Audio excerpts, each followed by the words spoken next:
তার ব্যবস্থা করবে। কিন্তু এই একটা মাত্র ঘটনা আমাদের সমস্যা নয়। আজকে এসএফআই কলকাতা জেলা কমিটির পক্ষ থেকে এই প্রোগ্রামটা করা শুধুমাত্র আনন্দমোহন কলেজের সমস্যার জন্য নয়।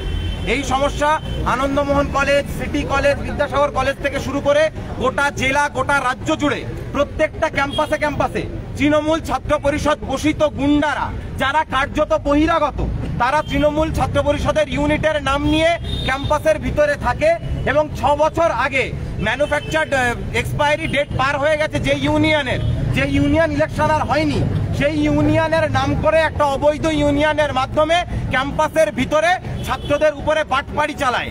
আমাদের পিন পয়েন্ট প্রশ্ন যে ইউনিয়ন আদতে এক্সিস্ট করে না, সেই ইউনিয়নের নাম করে ছাত্রছাত্রীদের উপরে ছড়ি ঘোরানোর অধিকার কে দিয়েছে? ওই তৃণমূলের গুন্ডাদেরকে। যখনই আমরা এই কথা পুলিশদেরকে বলতে যাই এই পার্টিকুলার কেসের বাইরে, তখন ওনারা একটা সাফ কথা বলেন যে ওনারা ক্যাম্পাসের ভিতরে প্রিন্সিপালের পারমিশন ছাড়া ঢুকতে পারেন না। আমাদের এই লড়াইয়ের এইটা একটা ধাপ, যে লড়াই আমরা দীর্ঘদিন ধরে লড়ছি, যে লড়াই 2013 সাল থেকে শুরু হয়েছিল। আসলে সমস্যা এই এক আধজনের 4 লাখ 4.5 লাখ টাকা চুরি করা না, রাজ্যের সমস্ত ক্যাম্পাসে যে ছাত্র সংসদগুলো অকার্যকারী হয়ে অকেজো হয়ে পড়ে আছে, সেই ছাত্র সংসদগুলোকে আবার পুনঃপ্রতিষ্ঠা করে, আবার প্রাণ সঞ্চার করে ক্যাম্পাসে ক্যাম্পাসে ছাত্রদের কণ্ঠস্বরটাকে প্রতিষ্ঠা করা। আর সেই দাবিতে আমাদের যে লড়াই আমরা লড়ছি, সেই লড়াই আমরা সামনের দিনে এগিয়ে নিয়ে যাব।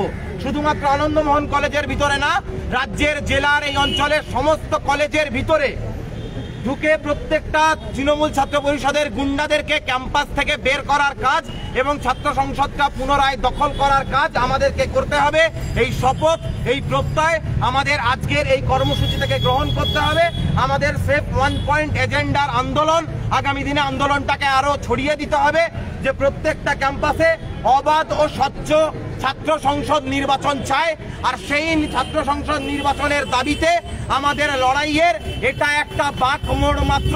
আমাদের লক্ষ্য এখনো অনেকটা অধরা রয়ে গেছে, সেই লক্ষ্যের জন্য আমাদের এই লড়াই চলবে।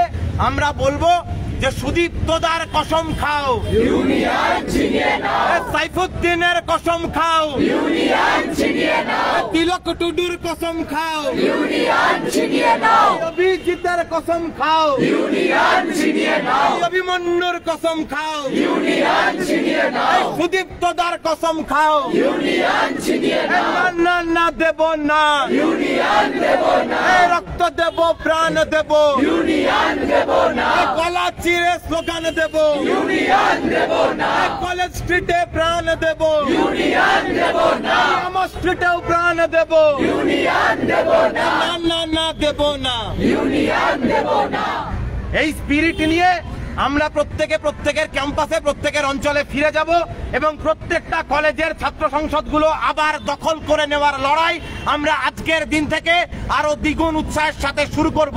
এই প্রত্যয় নিয়ে আমরা সকলে বাড়ি ফিরে যাব। কর্মসূচির শেষ সভাপতি বর্ণনা মুখোপাধ্যায় করবে। আচ্ছা কমরেডস, হাসিবের কথার রেশ ধরে আমাদের কি করতে হবে আমাদের এখানে কারুর অজানা নয়। প্রতিটা ক্যাম্পাসকে দুর্নীতিবাদ যারা আছে এই তৃণমূলের দুষ্কৃতি মুক্ত করে সেই ক্যাম্পাসে গণতন্ত্র প্রতিষ্ঠার লড়াই, যে লড়াই আমরা লড়ছি, সেই কাজ আমাদের করে যেতে হবে।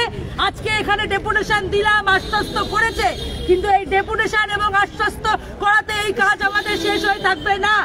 যতদিন না পর্যন্ত দোষীদের শাস্তি হবে, আমরা যদি দেখি দোষীদেরকে শনাক্ত না করে শাস্তি দেওয়া হয়নি, শুধু এই আনন্দমোহন কলেজের সামনে না, গোটা কলকাতা জেলার প্রতিটা ক্যাম্পাসে, প্রতিটা গেটে, প্রতিটা থানার বাইরে হচ্ছে এসএফআই কলকাতা জেলা কমিটি, গোটা এসএফআই হচ্ছে প্রতিটা পাড়ার মোড়ে হচ্ছে দোষীদের ধরার জন্য হচ্ছে গিয়ে ব্যারিকেড হয়ে দাঁড়িয়ে থাকবে।